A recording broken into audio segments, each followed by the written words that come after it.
కొంతవరకు వారికి మేలు చేకూర్చేలా బార్ కౌన్సిల్ మేమందరం కలిసి ఒక నిర్ణయం తీసుకున్నాం.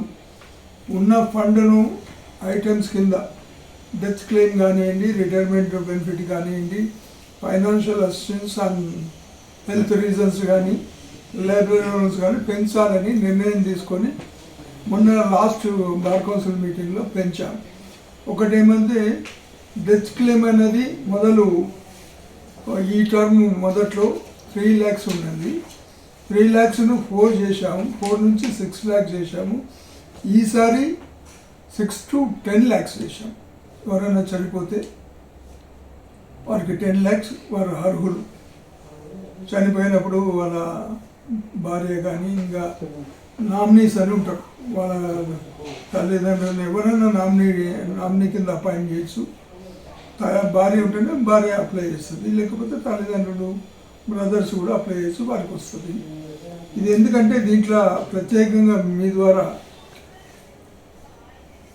న్యాయవాదులందరూ కూడా తెలియజేయడం ఏంటంటే ఈ ఫండ్ అనేది మిగతా రాష్ట్రాల్లో 5 సంవత్సరాలు ప్రాక్టీస్ ఉన్న వాళ్ళకి వేరే అమౌంట్ ఉంటుంది, 10 సంవత్సరాలు ప్రాక్టీస్ చేసిన వాళ్ళకి వేరే ఉంటుంది, 30-40 years ప్రాక్టీస్ చేసిన వాళ్ళకు లాస్ట్ మొత్తం అమౌంట్ వస్తుంది. మొదటి నుంచి మా ఉద్దేశం అంటే యంగ్ అడ్వకేట్స్కు లాభం కావాలనే ఉద్దేశంతో ఇప్పుడు దాదాపు 10 లక్షలు ఇవాళ ఎన్రోల్ అయ్యి ప్రాక్టీస్ మొదలుపెట్టిన 1 monthలో ఏదైనా అయింది అనుకోండి, వారు కూడా 10 lakhs వస్తుంది. సీనియర్స్కు జూనియర్స్కు డిఫరెన్స్ లేకుండా మెయిన్, ఎందుకంటే జూనియర్స్కి కావాలి ఫెసిలిటీ, కాబట్టి జూనియర్స్ కొరకు చైర్మన్ గారికి మరియు బీసీఐ మెంబర్ గారికి మరియు పార్టీలందరికీ మరి న్యాయవాదులందరికీ నమస్కారం. ఈరోజు ఏదైతే ఈ వెల్ఫేర్ మెజర్స్ మీద ప్రెస్ మీట్ ఉందో ఇది చాలా గొప్ప విషయం. ఎందుకంటే ఇంతకుముందు చైర్మన్ గారు చెప్పినట్టు దేశంలో మనది 2వ రాష్ట్రం.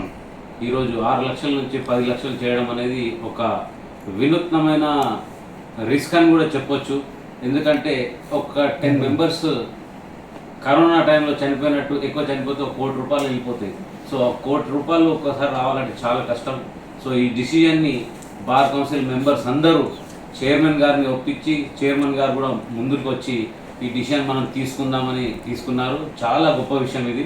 సో ఈ విధంగా స్పెషల్గా చైర్మన్ గారికి మరియు మా బార్ కౌన్సిల్ మెంబర్స్కి అందరికీ కూడా ధన్యవాదాలు. ఎప్పుడు వెల్ఫేర్ మెజర్స్ కోసం డిస్కస్ చేస్తుంటాము, ఇలాంటి డిసిషన్ చాలా గొప్ప విషయం.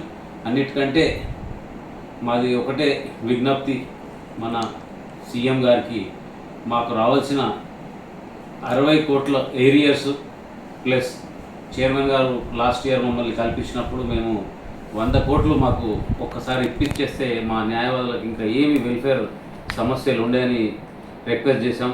సో మీ ద్వారా రేవంత్ రెడ్డి గారికి విజ్ఞప్తి ఏంటంటే ఆ ఏరియాస్ ప్లస్ 100 crores ఇస్తే, ప్లస్ అన్నిటికంటే ముఖ్యమైనది హెల్త్ కార్డ్స్ రాని వాళ్ళు ఒక 10,000 వరకు ఉన్నారు, వాళ్ళకి హెల్త్ కార్డ్స్ ఇచ్చేసి 2 lakhs నుంచి 5 lakhs చేస్తే ఇంకా హర్షణీయం. అది మర్చిపోని రానిది. న్యాయవాదులకు చాలా కంపల్సరీ రిక్వెస్ట్ ఇది స్టేట్ గవర్నమెంట్. ధన్యవాదాలు. Thank you.